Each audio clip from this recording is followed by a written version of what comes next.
절대쌍교 고룡원저 제47장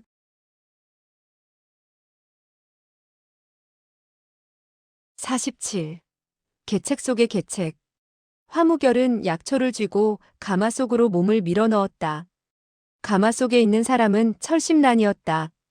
그는 해독약을 철심란에게 먹였다. 조제를 하지 않은 생것이라 비록 약효가 완전히 발휘되지는 않았지만 아쉬운 대로 해독을 할 수는 있었다. 화무결은 자신의 깊은 내력으로 약효를 도왔고 잠시 후에 가마 속에서는 신음소리가 들려왔다.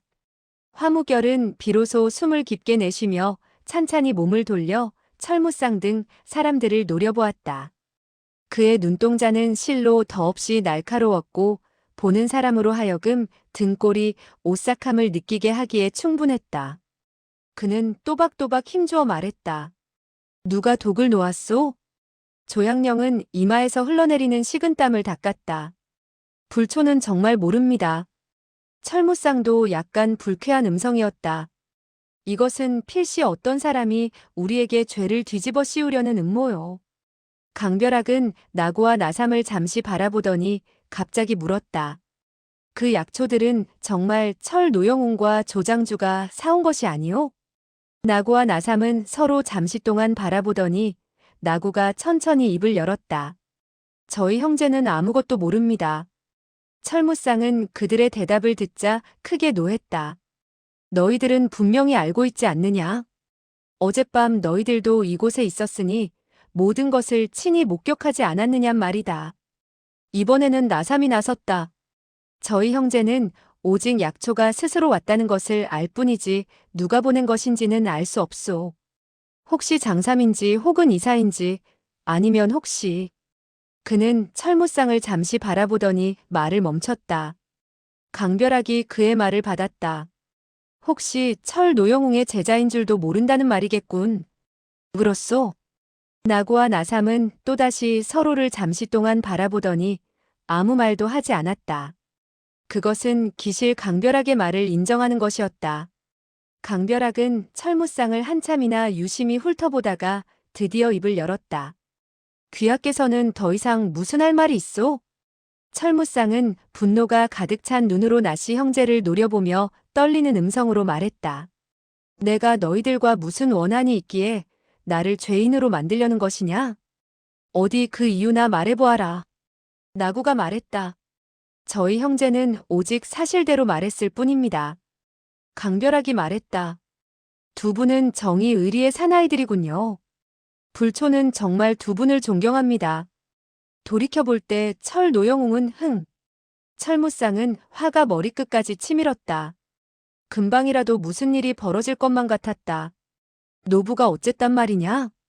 강별학은 그의 말에 응답하지 않은 채 가마 곁으로 다가섰다.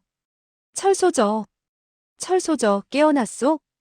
철심란의 음성이 신음소리와 함께 들려왔다. 네, 지금 매우 추워요. 철소저, 누가 독을 놓았는지 알고 있습니까? 그의 말이 떨어지자 대청 안에 있던 모든 사람은 일제히 긴장 속에 파묻혔다. 제가 중독되었었나요? 저도 누가 독을 놓았는지는 모르겠어요. 조양령은 그제야 한숨을 돌렸다. 그러나 바로 이때 철심란의 말이 다시 흘러나왔다. 저는 단지 철무상 철노 선배님이 보낸 음식을 먹고 나자 온몸이 벌벌 떨리기 시작했어요. 인사불성이 되었던 모양이죠? 그녀의 이 몇 마디가 떨어지자 대청 안에 있던 모든 사람의 얼굴은 돌처럼 굳어졌다. 철무상은 억울한 듯 발로 땅을 차며 안타까워했다. 내가 어찌 사람을 모독하느냐? 강별학이 그의 앞을 막았다. 일이 이쯤 됐는데 당신이 아직도 변명한다면 사내대장부가 아니지 않겠소.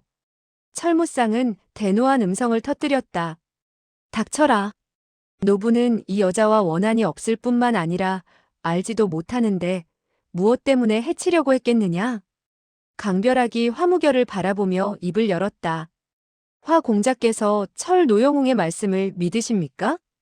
화무결은 정말 예사인물이 아니었다. 일이 이쯤 되었는데도 꼭 참고 있었다. 물론 그도 대노하였지만 역시 꼼짝하지도 않고 침착한 음성으로 입을 열었다. 우선 상대방으로 하여금 자신의 죄를 인정하게 하는 것이 도리가 아니겠습니까? 강별학은 웃음 띤 얼굴로 맞장구를 쳤다. 옳은 말씀입니다. 강별학은 가마를 들고 들어온 일꾼을 향하여 손짓을 했다. 너 이리 오너라. 그 일꾼은 강별학의 분부에 따라 그의 앞에 다가서며 절을 했다. 강 대엽께서 무슨 분부라도 있으십니까? 철무상 등 사람들은 강별학이 왜 이토록 긴장된 순간에 가마를 드는 일꾼을 불렀는지 이해하지 못하였다.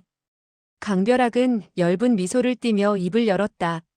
철로 선배님이 조금 전 하시는 말씀을 너는 다 들었느냐? 소희는 확실하게 들었습니다. 내가 보기엔 그가 철소저를 해칠 이유가 있다고 생각하느냐? 없다고 생각합니다. 그 일꾼의 이러한 대답을 듣자 철무상 등 여러 사람은 모두 어리둥절해 할 뿐이었다.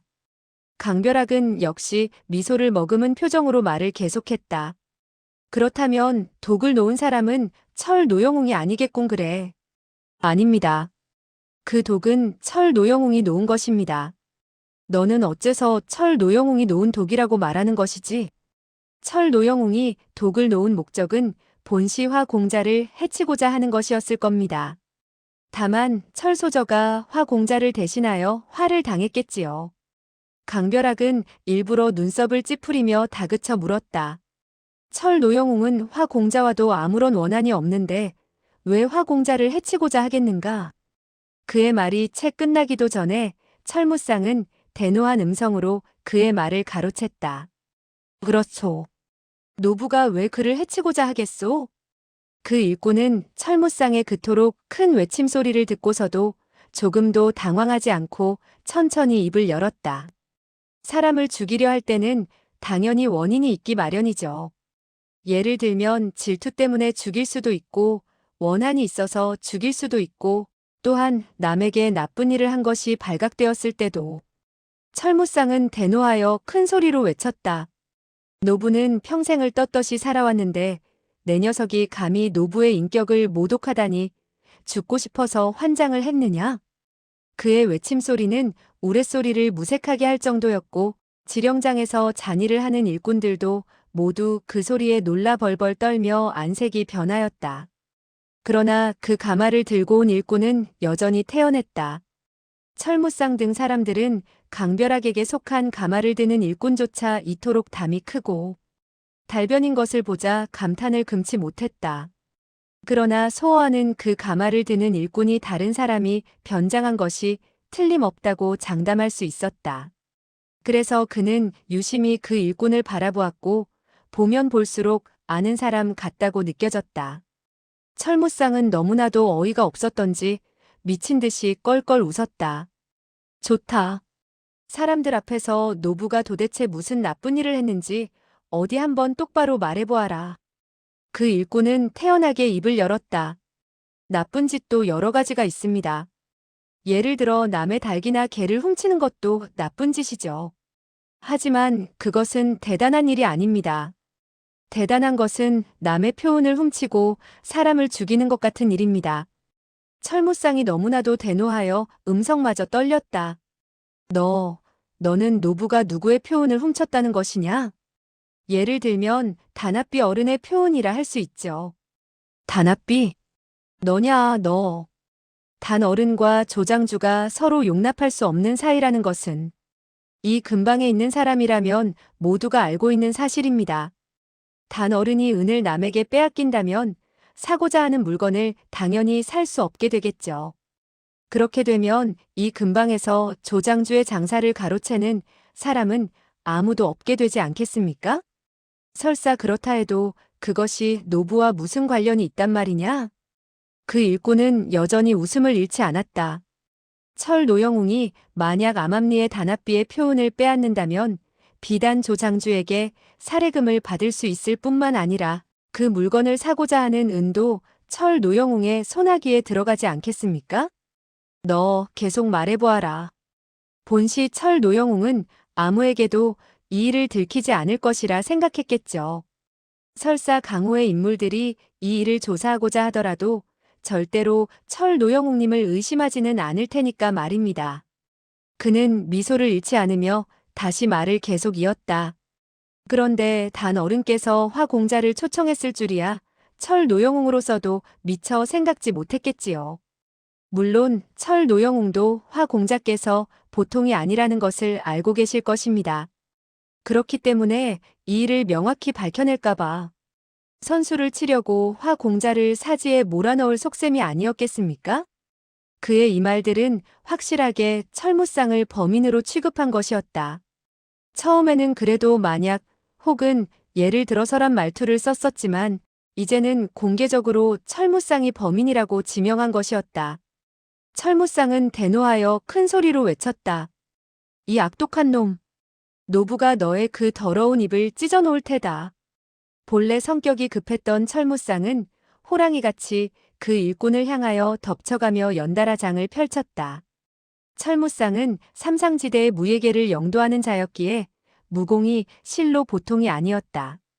또한 그는 대노한 상태에서 거침없이 손을 썼기 때문에 일장 밖에서도 장풍의 거셈을 느낄 수 있었다. 그가 이토록 날카롭고 잔인한 수법으로 가마를 드는 일꾼을 상대하자 다른 사람들은 모두 기적이 일어나지 않는 이상 그 일꾼은 필시 철무쌍에게 죽음을 당하리라 생각했다. 이상한 것은 강별학이 바로 그 일꾼의 옆에 서 있었는데도 불구하고 추호도 그 일격을 막을 생각을 하지 않았다는 것이었다.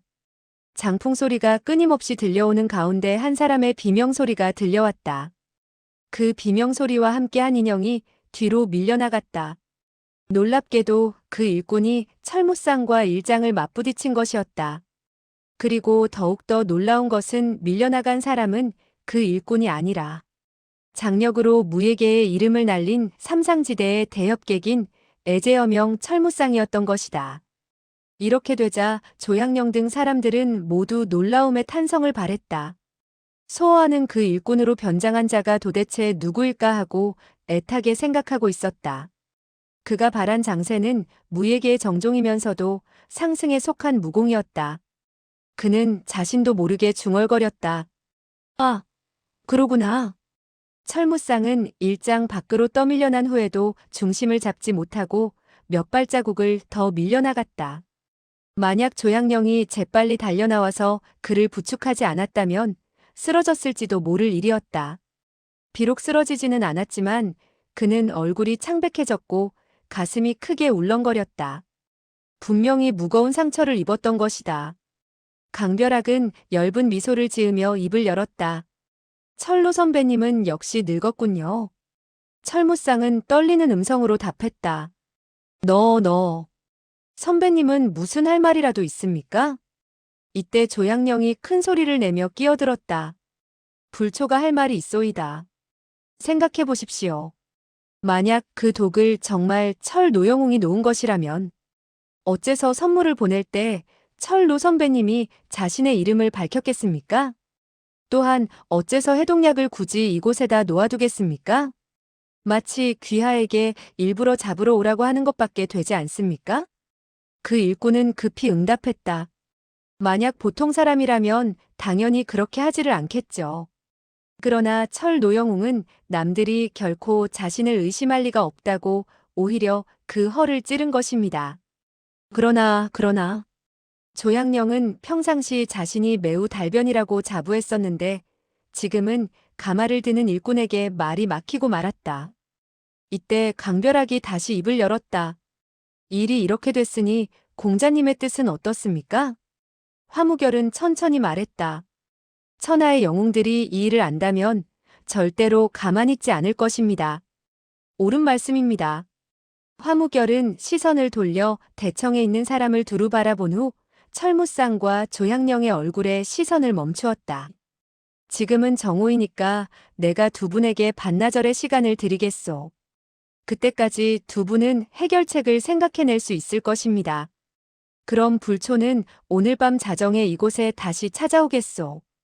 그는 읍을 하며 몸을 돌려 밖을 향해 나갔다. 강별학도 읍을 하며 한마디를 남겼다. 불초는 오래전부터 철로 선배님의 높으신 이름을 앙모해 왔었는데, 그러나 긴 한숨을 내쉬며 그도 몸을 돌려 밖을 향하였다. 소호하는 속으로 감탄을 금치 못하였다. 어쨌든 간에 그들이 이대로 떠나간 것은 정이 대엽객다운 행동이로구나. 하지만 화무결은 진심에서 여유를 주는 것이고 강별학은 일부러 대엽객인 척하는 것이야. 조양령 등 사람들은 화무결 일행이 사라져가는 뒷모습을 멍하니 바라보고 있을 뿐이었다. 이때 갑자기 철무상이 울부짖는 음성으로 외쳤다. 저 못된 놈들. 그의 입에선 피가 솟구쳐 나왔다. 가마꾼과 맞부딪혔던 그 일격이 그에게 깊은 상처를 안겨준 것이었다. 그러나 그는 망신을 당하지 않으려고 솟구쳐 나오는 피를 억지로 삼켰기 때문에 말을 하지 못했던 것이었다. 조양령은 그가 그토록 늙은 나이에도 불구하고 아직도 남에게 지지 않으려는 것을 보고는 왠지 마음이 씁쓸해져 입을 열었다. 노 선배님, 어서 뒤에 가서 좀 쉬십시오. 다른 일은 나중에 상의하기로 하고 지금은 노 선배님의 상처를 치료하는 것이 급선무입니다. 철무상은 비참한 웃음을 터뜨렸다. 오늘 밤은 당신과 나의 마지막 밤인데 상처를 치료해 무얼 하겠소. 아마 그렇지도 않을 것입니다. 그들은 이미 갔으니. 철무상은 껄껄 웃으며 그의 말을 가로챘다. 그들이 떠났으니 노부가 도망이라도 갈 수 있단 말이오? 노부는 평생 동안 마음에 걸리는 일이라곤 조금도 하지 않고 떳떳이 살아왔는데 말년에 와서 억울함을 당하고 죽어야 하다니 참으로 하늘도 무심하구려. 조양령은 쓰디쓴 미소를 짓더니 고개를 숙였다. 철무상 같은 신분과 지위를 지닌 사람에게 도망을 가라는 것은 차라리 죽음을 택하라고 하는 것보다도 못한 말이었다. 철무상은 하늘을 바라보며 한탄을 했다. 일이 이쯤 됐으니 차라리 자정이 되기 전에 내 스스로 목숨을 끊어야 되겠군. 조양령은 그의 그러한 넋두리를 듣고 깜짝 놀랐다. 그는 급히 철무상의 옷소매를 부여잡았다.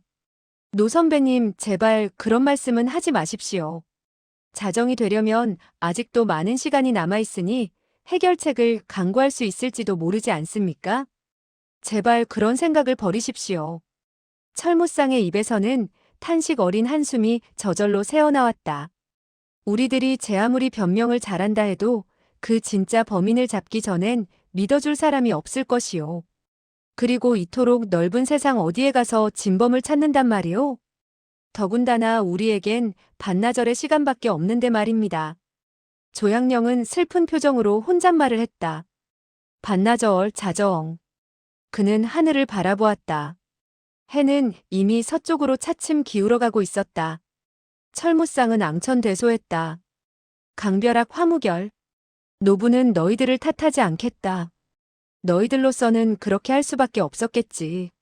너희들이 노부에게 반나절의 여유를 주는 것은 바로 너희들의 인자함이다. 노부는 그것에 대하여 매우 고맙게 여기겠다. 그는 울컥 붉은 피를 토해내며 기침을 하였다. 붉은 피는 그의 옷을 완전히 적셨다. 조양령은 그를 부축하여 겨우 뒷방으로 모셔놓았다. 그리고 그는 고개를 돌려 나고 나삼 형제를 바라보며 쓰디쓴 표정을 지었다. 댁들은 무슨 좋은 계책이 없겠소? 나고는 엷은 미소를 지으며 답했다. 철로 선배님은 너무 비관하신 것 같습니다. 제가 보기엔 이 일이 매우 손쉽게 해결될 수 있다고 생각합니다. 조양령은 크게 기뻐했다. 빨리 그 방법을 가르쳐 주십시오. 나고는 사방을 한번 살펴본 후 조양령의 귀에 대고 작은 목소리로 말했다. 그저 이때 대청하는 매우 소란했기 때문에 그들이 작은 소리로 말을 하기 시작하자 무슨 말을 하는지 들을 수가 없었다. 소호아도 그 소란함을 틈타 대청으로 들어왔다. 소호아는 대청에 어질러진 것들을 치우는 척하며 그들의 곁으로 다가가 귀를 기울였다. 우리로서는 선수를 치는 방법밖에 없습니다. 만약 다나비와 그의 딸을 이곳까지 납치해 온다면 강별학도 아마 함부로 행동을 취하지는 못할 것입니다. 이러한 말을 들은 소호아는 달려가서 그의 딱이라도 몇 차례 갈겨주고 싶은 마음이 간절했다. 그가 말한 것은 계책이 아니라 오히려 완전히 조양령과 철무상을 사지에 몰아넣는 수단이었기 때문이었다. 조양령은 잠시 동안 생각에 잠기는 듯 하더니 조용히 입을 열었다. 안 됩니다. 절대로 그렇게 해서는 안 됩니다. 만약 그렇게 한다면 천하무림의 사람들은 표은을 강탈한 사람이 정말 우리라고 생각하게 될 것입니다. 그때 가서는 정말 변명할 여지가 없습니다. 소어하는 그의 말을 듣자 안도했다. 옳은 말이다. 과연 조양령은 바보가 아니로구나. 이때 나구가 또다시 조양령에게 작은 목소리로 소곤거렸다. 장주님은 왜 그런 쓸데없는 고집을 부리십니까? 이 일은 오로지 우리가 시간적인 여유를 갖자는 계책에 불과합니다. 일단 다나비와 그의 딸을 납치하면 다나비에 속한 사람들이 감히 함부로 서투른 행동을 할 수 없을 테고 우리는 그 시간을 이용하여 진범을 찾아내는 것입니다. 그저 진범만 잡고 다시 그들 부녀를 곱게 집에 모셔다 주면 누가 감히 장주님에게 무엇라 하겠습니까? 조양령은 그의 이러한 말을 듣자 마음이 흔들렸다. 그러나 불초는 그래도 왠지 깨름칙하다고 느껴지요. 나구는 그의 마음이 흔들리고 있다는 것을 눈치채고 또 충동질을 했다. 장주님은 강벼락과 화무결에 그토록 뛰어난 무공을 어떻게 감당하려는 겁니까? 아마도 오늘 밤을 살아서 넘기지는 못할 것입니다. 조양령은 한참이나 생각에 잠겼다. 그러더니 그는 어쩔 수 없다는 듯 쓰디쓴 미소를 지으며 입을 열었다. 그렇게 하는 수밖에 없겠군요. 그는 이렇게 말은 했지만 막상 자신이 없었던지 머뭇머뭇하다가 말을 계속했다. 그러나 어떻게 다나비의 그 넓은 장원에서 그들 부녀를 납치한다는 거요? 나구는 입가에 자신 있다는 미소를 떠올리며 입을 열었다. 그것에 대해서 장주님은 걱정을 아니하셔도 됩니다. 나삼이 끼어들었다. 화무결과 강벼락은 우리가 설마 그런 생각을 하리라곤 결코 생각지 못할 것입니다. 그 두 사람의 눈만 피하면 저희들이 충분히 해낼 수 있습니다. 조양령은 기쁨을 감추지 못했다. 두 분이 도와주시겠습니까? 나구가 응답했다.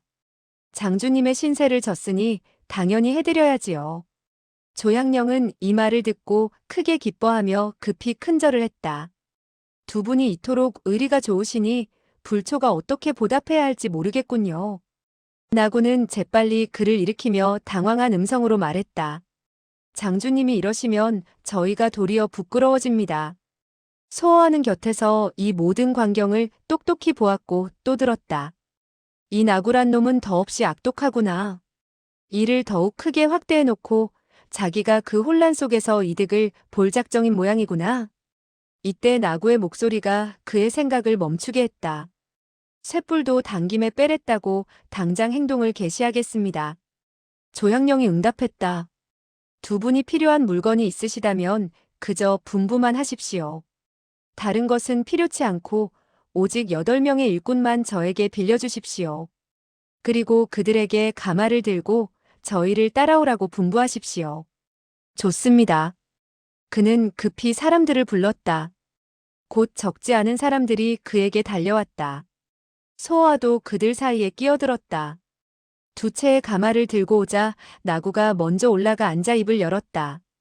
이 가마엔 비록 지금 우리 두 형제만 타고 있지만 돌아올 때에는 아마도 다나비 부녀가 타고 있을 것입니다. 그는 가마에 걸려있는 주렴을 내렸다. 다나비의 장원이 어디 있는지 너희들은 알고 있느냐? 어느 사람이 웃으며 말했다. 그야 알고 있고 말고요. 우리들은 몇 번이나 그의 집을 불질러버리려고 마음먹었었지요. 나구가 말했다.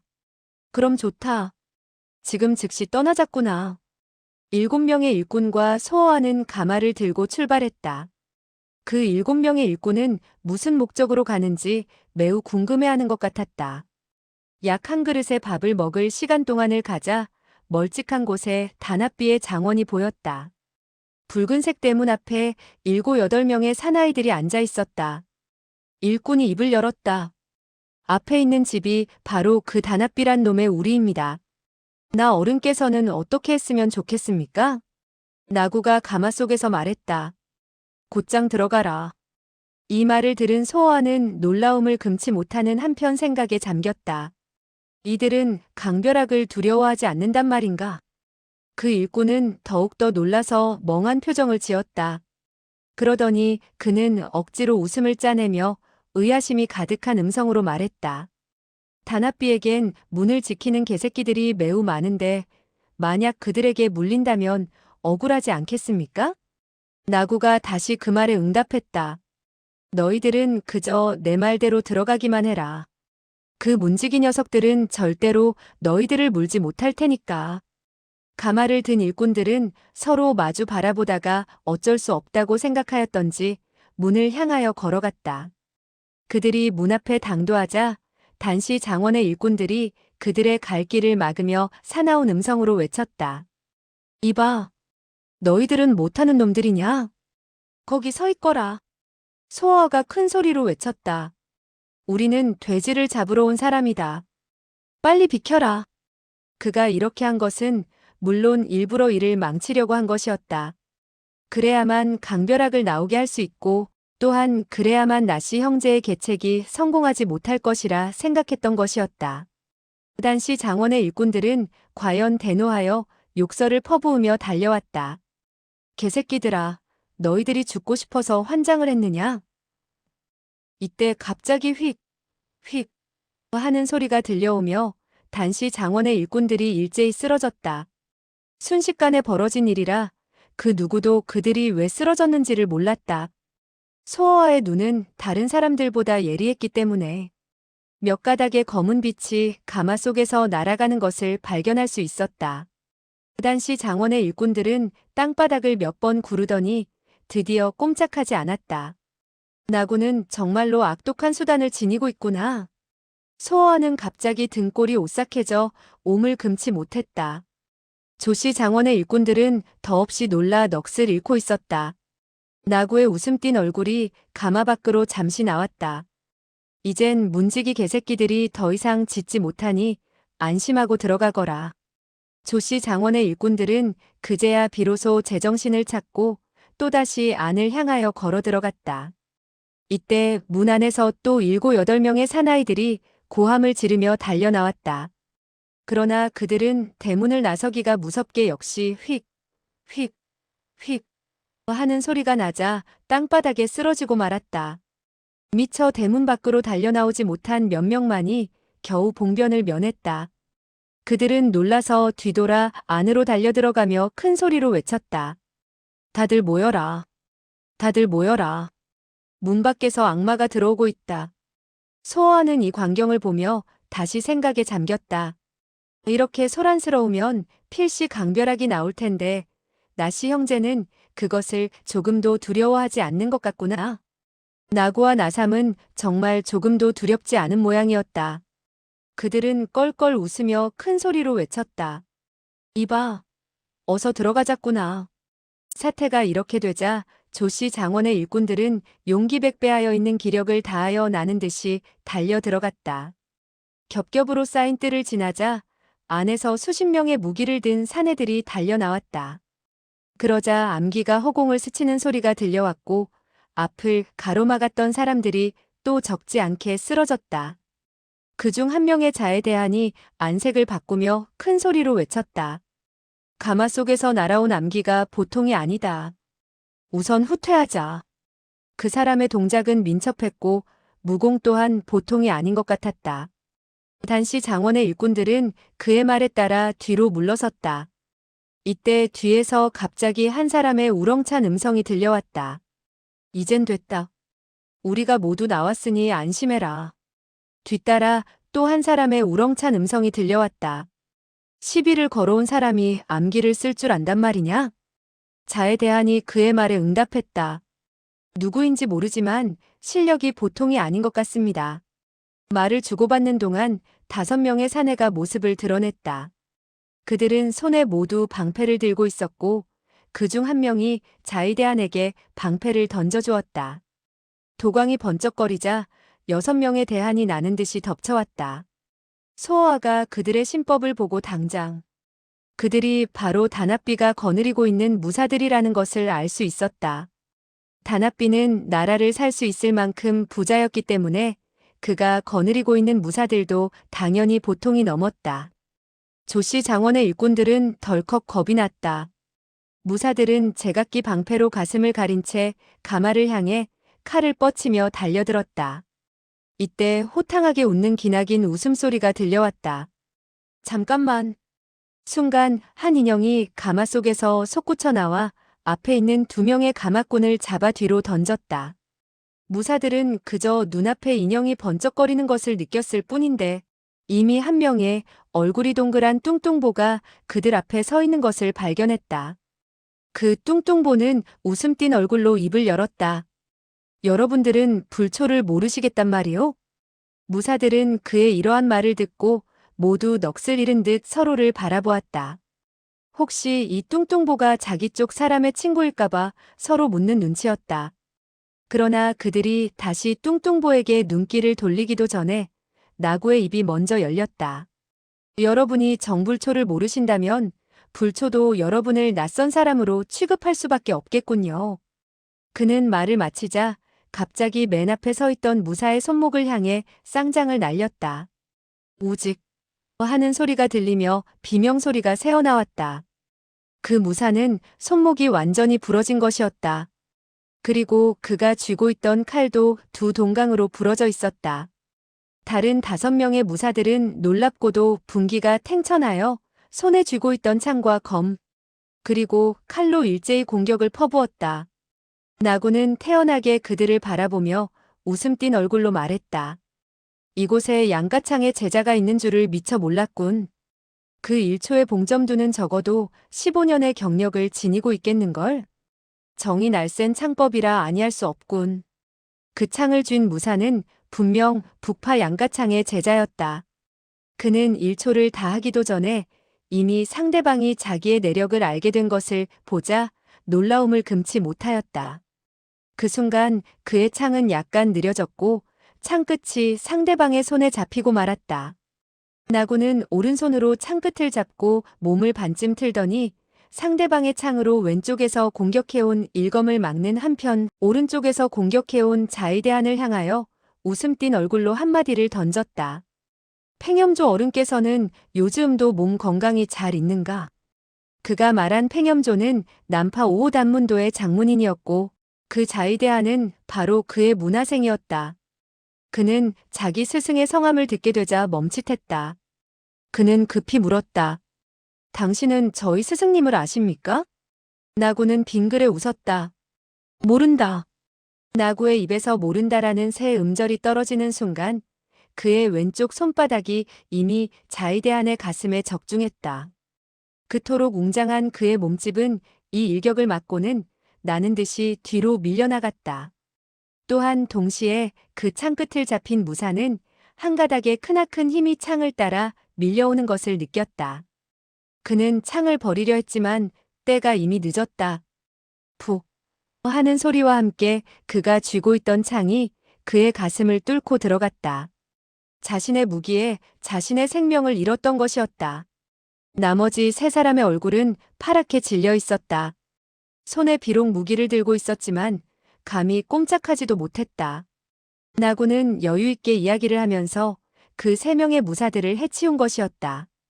그의 무공은 차치하고라도 그 예리한 눈초리와 수단의 앙큼함과 악독함은 실로 소호아가 평생 처음 본 것이었다.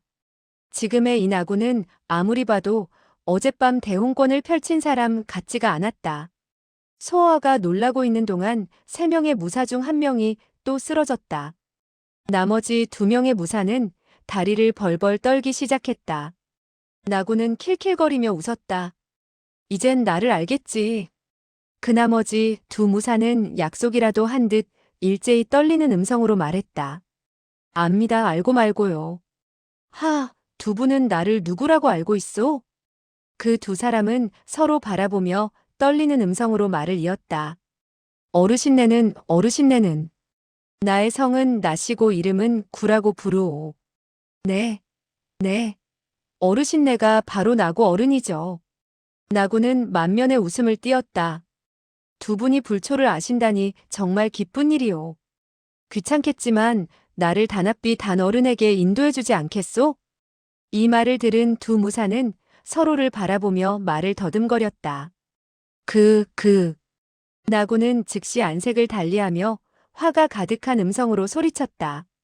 그까짓 대수롭지도 않은 일을 두 분께서 응낙해주지 못하겠단 말이오? 그들은 잠시 생각에 잠기더니 끝내는 한숨을 터뜨렸다. 좋습니다. 저희를. 그러나 그들의 말이 채 끝나기도 전에 슉, 슉 하는 소리가 들리더니 두 가닥의 검은 빛이 뒤에서 날아와 그들의 등에 적중했다. 그들은 무서운 비명을 지르며 땅바닥에 쓰러졌다. 한 사람의 기나긴 웃음과 말소리가 어울려 들려왔다. 내가 이미 단 어른을 모셔왔으니 너희들이 길을 인도해주지 않아도 된다. 나삼이 앞에서 성큼성큼 걸어 나왔다. 그의 왼손에는 단합비가 잡혀 있었고 오른손에는 단삼 고랑이 끌려 나오고 있었다. 아마도 나구가 이곳에서 격투를 벌이고 있는 동안 나삼은 살며시 뒤뜰로 달려 들어갔던 모양이다. 단삼 고랑은 비록 무공을 조금은 알고 있었지만 당연히 나삼의 적수가 되지 않았던 까닭에 끌려 나왔던 것이다. 사방에는 아직도 수십 명의 단시 장원의 인물들이 남아 있었지만 나삼이 그들의 주인을 끌고 나오는 것을 두 눈으로 똑똑히 보면서도 감히 손을 쓸 수가 없었다. 이 신비한 나씨 형제는 과연 손쉽게 단합비 부녀를 납치했던 것이다. 소호와는 놀랍고도 이상한 생각이 머리에 떠올랐다. 강벼락은 어디로 갔단 말인가? 이때 단합비는 너무나도 놀라 안색이 파랗게 질려 있었고 나삼의 분부에 완전히 복종하는 눈치였다. 그는 나삼의 분부에 따라 가마에 올라탔다. 삼고랑은 두 눈을 방울같이 부릅뜨고 있었지만 저항하기엔 상대들이 너무 강했다. 결국 그녀는 나삼에 의해 가마 위로 밀려 올라갔다. 나삼은 시시덕거리며 웃었다. 이봐 친구들, 어서 가마를 들고 가야지. 나구도 웃음 띤 얼굴로 말했다. 이 가마는 별로 작지 않으니 우리들도 올라가서 타자꾸나. 친구들 수고 좀 해주시오. 그는 나삼과 함께 가마 위로 올라탔다. 한 가마에 두 명씩 타자 나무로 된 바닥이 삐걱삐걱하는 소리를 내었다. 하지만 조씨 장원의 일꾼들은 설사 가마가 더욱더 무거웠다 해도 기꺼이 들고 갈 용의가 있었다. 신바람이 났던 것이다. 소호와는 또다시 생각에 잠겼다. 강벼락은 끝내 나타나지 않았는데 혹시 아직도 돌아오지 않았단 말인가? 그들은 벌써 돌아왔어야 할 시간이 지났는데 왜 아직도 돌아오지 않았을까? 혹시 그들은 나구와 나삼이 이렇게 하리라고 미리 알고 일부러 자리를 피해 주었단 말인가? 나구와 나삼이 어떻게 강벼락이 없다는 것을 알았을까? 혹 그들 형제는 벌써부터 강벼락과 연락이 있었단 말인가? 소호와는 한숨을 쉬며 여러모로 생각해 보았다. 강벼락은 정말 악독하고 무서운 놈이로구나. 악독한 계책 속에 더욱더 악독한 계책이 숨어 있으니 말이다. 이 천하의 나 강어 외에는 아마 그의 악독한 계책을 아는 자가 없을 것이다. 그가 생각을 거듭하고 있는 동안 가마는 이미 옆길로 꺾어 돌아갔다. 돌연 앞에서 한 채의 가마가 다가오고 있는 것을 발견할 수 있었다. 가마를 들고 오는 자는 바로 그 말을 잘하는 일꾼이었다. 그 가마 뒤에는 두 필의 말이 따르고 있었는데 말 위에 탄 자는 강벼락과 화무결이었다. 소호와는 또다시 놀랐다. 그는 문득 무엇인가 생각나 갑자기 큰 소리로 외쳤다. 어서 비켜라. 너희들은 이 가마에 누가 타고 있는지를 알고 있느냐?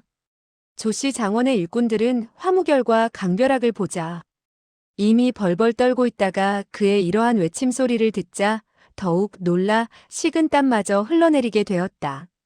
그러나 무슨 영문인지 몰라도 강벼락은 그의 말을 따라 가마를 옆으로 비키라 분부했다. 소호와는 가마를 들고 지나갈 때 일부러 그 말을 잘하는 마부와 부딪히며 낮은 음성으로 말했다. 나는 너를 알고 있는데 너는 나를 알고 있느냐? 그러나 그 일꾼은 전혀 그의 말은 듣지 못한 것처럼 고개를 숙이며 그의 옆을 그냥 지나쳤다. 가마가 서로 엇갈려 지나간 후 조씨 장원의 일꾼들은 비로소 한숨을 돌렸다.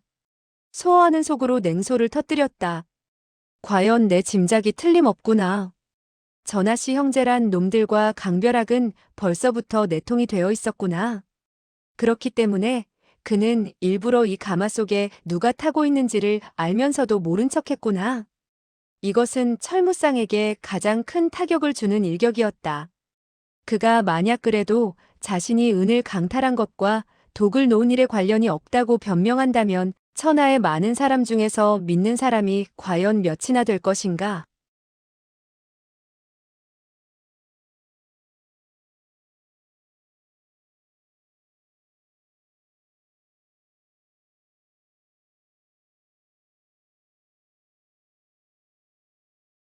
절대쌍교 고룡 원저 제48장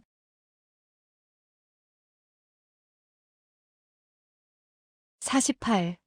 철무상의 죽음. 지령장으로 끌려온 단합비 부녀를 보며 장원 사람들은 환호했다. 수년간 뼈에 사무쳤던 원한을 풀 기회를 잡았으니 그 기쁨은 이루 말할 수 없었다. 장주 조양령 역시 이 상황에 약간의 부당함을 느꼈으나 자신을 괴롭히던 숙적이 손안에 들어오자 기쁨에 취해 술잔을 높이 들었다. 이 광경을 지켜보던 소어와만이 안타까움에 깊은 한숨을 내쉬었다. 그래, 지금 실컷 웃어두어라. 곧 울음바다가 될 테니. 조양령은 축연을 베풀며 나삼과 나구 형제에게 감사를 표했다. 두 분의 도움이 없었다면 불초 조양령은 평생 이 한을 풀지 못했을 것이오. 죽어도 이 은혜 잊지 않겠소. 나삼이 묘한 미소를 지으며 물었다. 대수로운 일도 아닙니다. 그런데 장주님, 앞으로는 어쩌실 작정입니까? 조양령은 잠시 머뭇거리다 대답했다. 일이 이쯤 되었으니 나는 그저 큰일은 작게, 작은 일은 없게 마무리하고 싶소. 조금 뒤 강벼락이 오면 잘 해명하고 그가 더 이상 탓하지 않는다면 단합비 부녀를 놓아줄 생각이오. 그 말을 들은 나구가 갑자기 싸늘한 비웃음을 터뜨렸다. 장주님, 상황 파악이 안 되시는 모양이군요. 이제 와서 무슨 해명을 한단 말입니까? 조양령의 안색이 변했다. 그게 무슨... 이미 주사위는 던져졌습니다. 장주님이 아무리 결백을 주장해도 강벼락은 믿지 않을 겁니다. 이제 남은 것은 정면 대결뿐입니다. 당황한 조양령의 목소리가 떨렸다. 그렇다면 결국 두 분이 노부를 사지로 몰아넣은 셈 아니오? 나삼이 다시 냉소를 머금고 말을 받았다. 우리 형제가 목숨을 걸고 도와드렸거늘 돌아오는 것이 고작 그런 의심입니까? 조양령은 즉시 자신의 실언을 깨닫고 사과했다. 미안하오. 내가 너무 당황한 나머지 실언을 했소. 부디 가르침을 주시오. 이 위기를 어찌 넘겨야 하겠소? 나구는 표정을 풀고 또박또박 강조했다.